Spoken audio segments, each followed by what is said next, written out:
Sulong Sarangani. This is the Lamlifew Village Museum, probably the first living museum operated and run by an indigenous women's group and one of the pilot sites of ABS-CBS Lingkod Kapamilya Foundation's Green Initiative projects in Sarangani.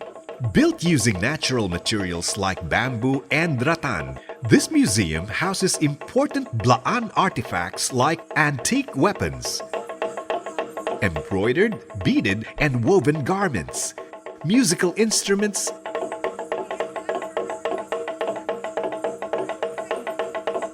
and other traditional and indigenous equipment.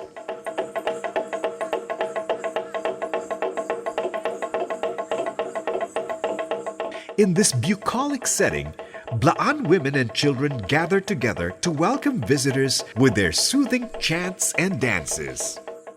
Nagsimula kami sa pag-beadwork ng aming mga kagamitan like sa mga damit, sa mga accessories. Ginawa natin ito para din sa pagpakita na buhay pa ang tribong Blaan. The Blaans are dream weavers and bead makers who are highly praised for creating unique designs that are born straight out of their imagination, a living tradition that needs to be passed on to the next generation. The Green Initiative project is one with the Blaan community in its mission to preserve its rich cultural heritage. Thus, it links up with the Blaans of Lamlifew, the Provincial Government of Sarangani, Department of Tourism, National Commission on Indigenous Peoples, Provincial Tribal Council, and the Provincial and Regional Tourism Councils to support this noble cause. Mindanao is trying to achieve economic growth, correct? So we see a lot of, industrialization happening in Sarangani and in the Soxargen region. So we need a balance to achieve sustainable development. And Ms. Gina Lopez, through her organizations, have been able to not only promote but upgrade our ecotourism sites to give a sustainable development feel to Sarangani province. The Lamlifew Blaan Village Museum, special siya because it is the community that created the museum, no? So that the community earns income based on these cultural values that they're trying to promote.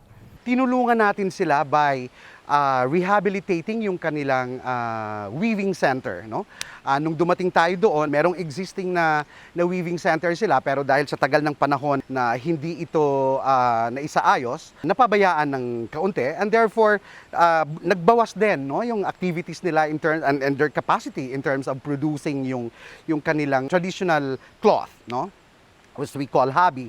So ni-rehabilitate natin yung kanilang weaving center, no? Bahagi ng tulong natin doon, binigyan natin sila ng weaving machines din na siyang ginagamit nila ngayon, no?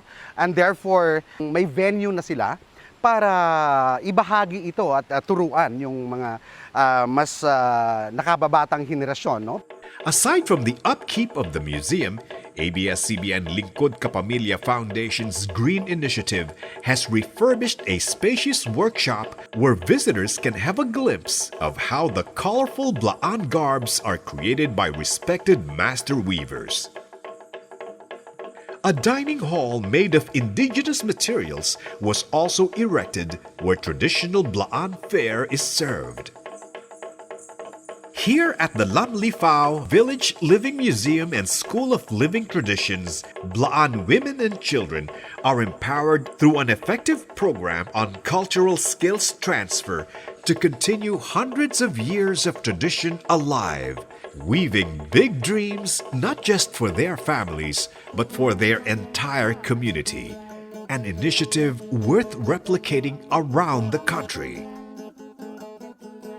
If you're into culture, I would pick Lamlifew Tribal Village and Living Museum because here you will find the largest Blaan group, and they are so organized in a sense that when you get there, you get to immerse and understand a bit more of their culture, about their food and upland rice, about their family value sets, and their heirlooms that you can find. Partner with us in keeping our rich indigenous traditions alive and evergreen by promoting, supporting, and replicating a culturally sensitive, sustainable, social, cultural, and community-based ecotourism destinations in the Philippines. Hagto ka mo sa Sarangani. Sarangani. Sarangani, Sarangani. Sarangani. Sarangani, your adventure.